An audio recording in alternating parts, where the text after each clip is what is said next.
Hello everyone. I would like to welcome you to this video podcast. My name is Bryam Herrera and this is Cliffhanger.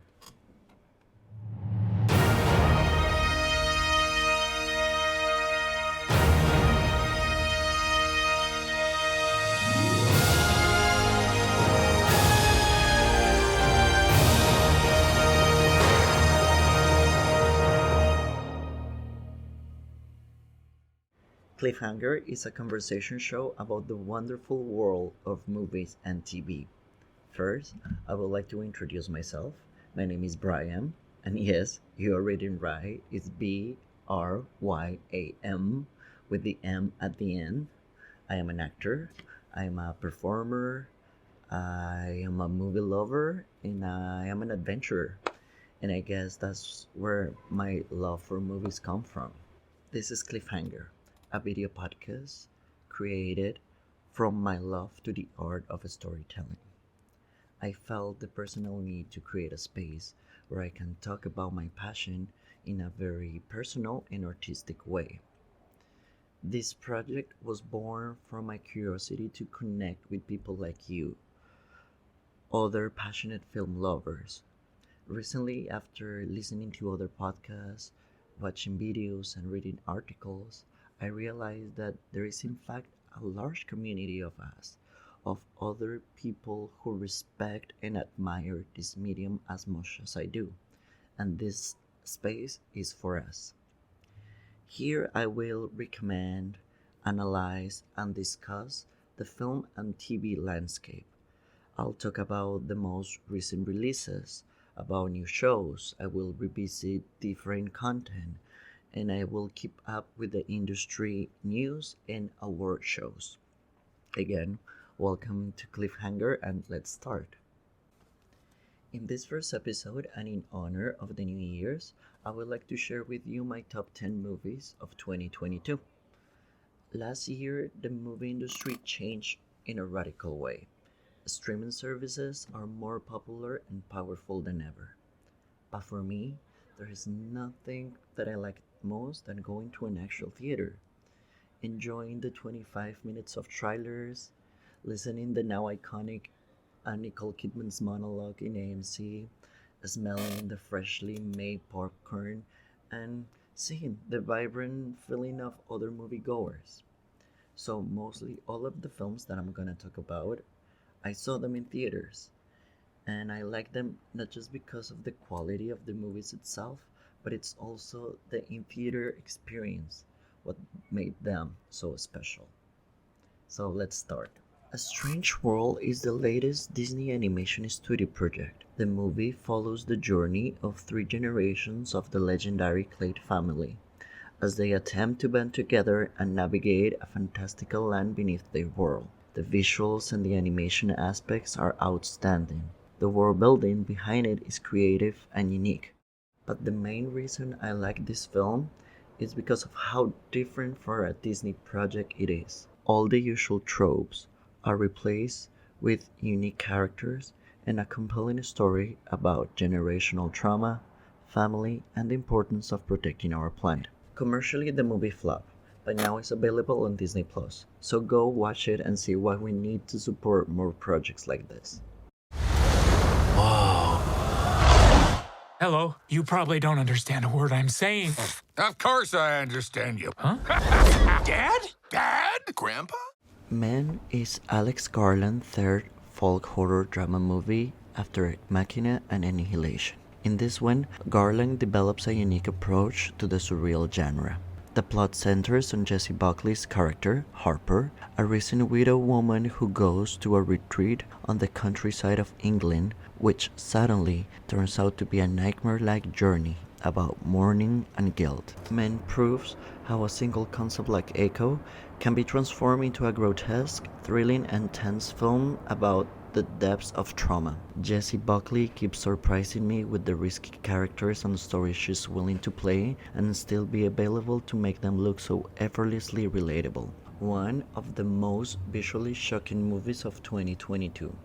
If you are a fan of horror, this one is definitely for you. It's available to buy on Amazon Prime.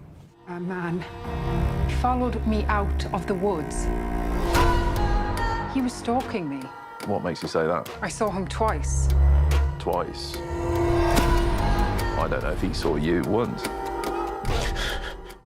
Since September, after its debut at the Venice Film Festival, The Whale became one of the most anticipated movies of the year. To have another Darren Aronofsky film based on a play where the plot follows the last days of an obese man at first sounds like a wild journey, but in reality the result is a complete tearing apart analysis of guilt, hope, and addiction. The action centers in Charlie, Brendan Fraser, as a gay English professor. During the course of his final week, he will try to reconnect with his daughter, face his life choices, battle his own demons, and overall try to find his meaning of life. Brendan Fraser disappears inside the character of Michael, not only under the layers of prosthetics and makeup, but also under a tender, honest, and broken performance only a brave actor will attempt. The rest of the cast delivers strong supporting performances. I understand not many will have the impulse to savor this film, but I firmly believe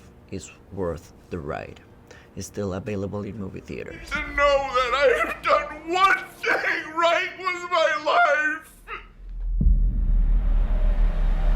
In an isolated religious community, a group of women have to decide their future between staying and fight or leave and be free after the continuous abuses, rapes, and overall brutal reality they live in. As a director, Sarah Polley has an incredible perspective and skill to create a layered, heartbreaking, and hopeful story. The script is based on Miriam Tao's novel and is meticulously crafted and detailed to show different points of views about violence, sexism, religion, and love. The A-list cast is mostly female-driven, with Claire Foy, Rooney Mara, and Jessie Buckley at the head. But honestly, all the actresses are so dynamic together, it is impossible not to cry and think about the reality that many people do live in. I don't want to over-spoil the movie because it's not fully internationally released, but there are some movie theaters where it's available, so please don't miss this one. We hardly knew how to read or to write, but that day, we learned how to vote. Do nothing. Stay and fight. Leave. Decision to Live is one of the best international features of 2022. Directed by Park Chan-wook, is a precise and calculated story about obsession. This mystery drama film works because of the two main characters. The premise follows a smart and analytical detective and an enigmatic woman who's the main suspect of the murder case he's working on. In a slow-burning way, their lives become more intertwined than they will ever expect. Decision to Live is the perfect name for a story about choices, in particular the one of letting go. The filmmaking and craftsmanship put in each scene reflects the extraordinary power international voices like Chan-wook has. This is a delightful journey of a movie, and to avoid spoiling it, I rather leave you, point taken, with the curiosity to see it. Right now, it's available on Movie, the streaming platform. 말합니까? 내가 그렇게 나쁩니까? Top Gun Maverick was my choice in the big budget catalog of 2022. Maverick has something that reboots sequels are lacking, and there is a sense of authenticity. The screenplay is written more as a spy movie than a romantic drama like the first one was, engaging the audience in an adventure where the mission and the stakes are so high but well explained. It is impossible not to be amazed by the visual extravaganza the movie actually is. It has the perfect balance of nostalgia and the excitement and vigor of a new story with an engaging set of new characters. The themes and styles are grown and mature in the same way the characters have. Tom Cruise's performance as Maverick reminds me why he was the 80s sweetheart. His portrayal of Maverick, the epic pilot, now aged, is way more vulnerable in hazing the healing connection he finds when he is speeding up in the air. Top Gun Maverick was worth the wait and an unexpected surprise. Still available in movie theaters or to buy online. Having any fun yet?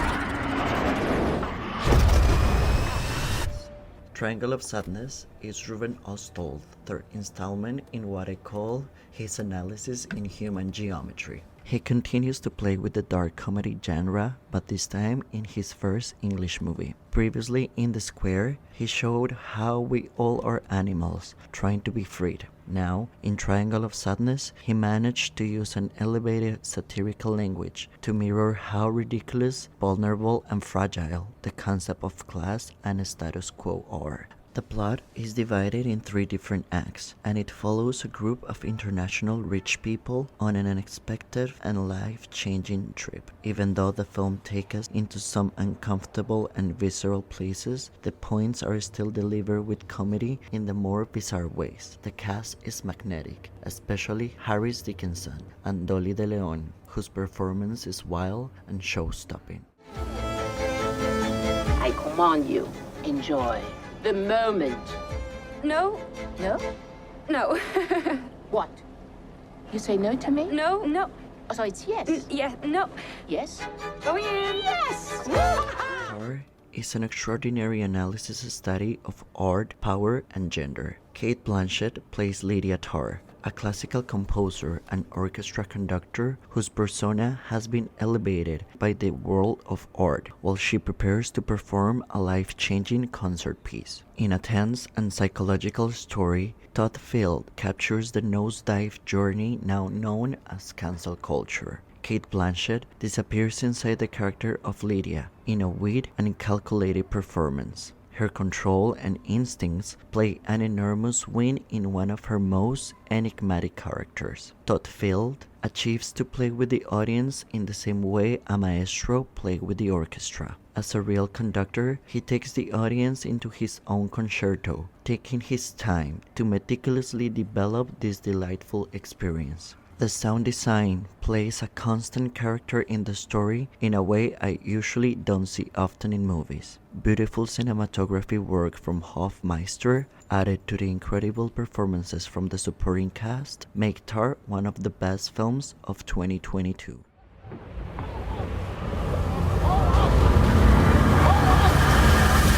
Martin McDonagh created a haunting tale about separation, loneliness, and the purpose of existence. The plot of Banshees is simple. 2 friends stop being friends after a platonic breakup, but the movie doesn't waste time in the how. In fact, the first scene of the movie already explains the conflict without hesitation, but is instead in the now what, where the action is centered. Like a line of dominoes, the single moment is the catalyst of radical events, layering a more complex story underneath. The time and place are key to the context to the story. In this case, the setting acts as fuel to the pulsating action. The war becomes a constant ghostly presence for the characters, reinforcing their suffocating and already tortured souls. The main 4 characters reflect different sides of the same coin, outsiders trying to create connections. The beauty of them lies in how each one will act on behalf of that need. Colin could be my favorite male performance of the year, playing Patrick, a confused and naive guy, trying to hold on while his reality falls apart. Brendan Gleeson,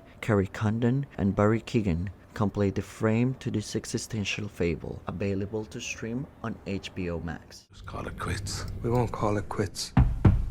We'll call it the start.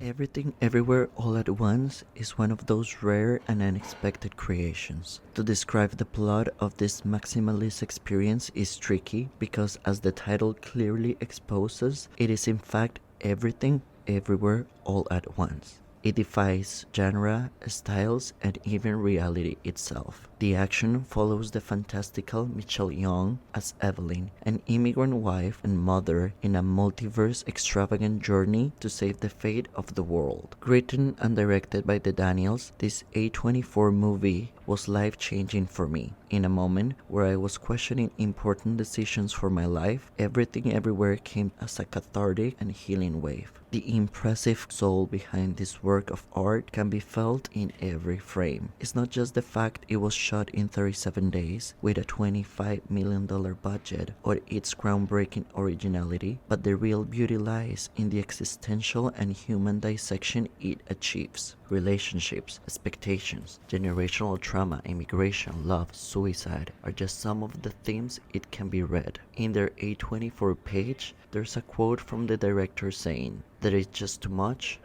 to think about, too much to hold on to, too much to fight against, too many people to talk, and definitely too many movies to watch. If we were going to make a film, the only responsible thing to do in return was to blow their minds and change their lives forever, or at least try to attempt that." In this overwhelming time and space we live right now, having the opportunity to enjoy the feeling of yearning help us to move forward and come to terms with our own realities. Everything Everywhere All at Once is the perfect exercise of empathy, and that's why it's my favorite film of 2022, because it reminds me why I love movies. They help me to be more empathetic. They help me to understand other people and to understand myself. They help me to be a better person. And I cannot recommend this movie enough. Go and watch it. It's still available in some movie theaters or to buy online. It's worth the watch.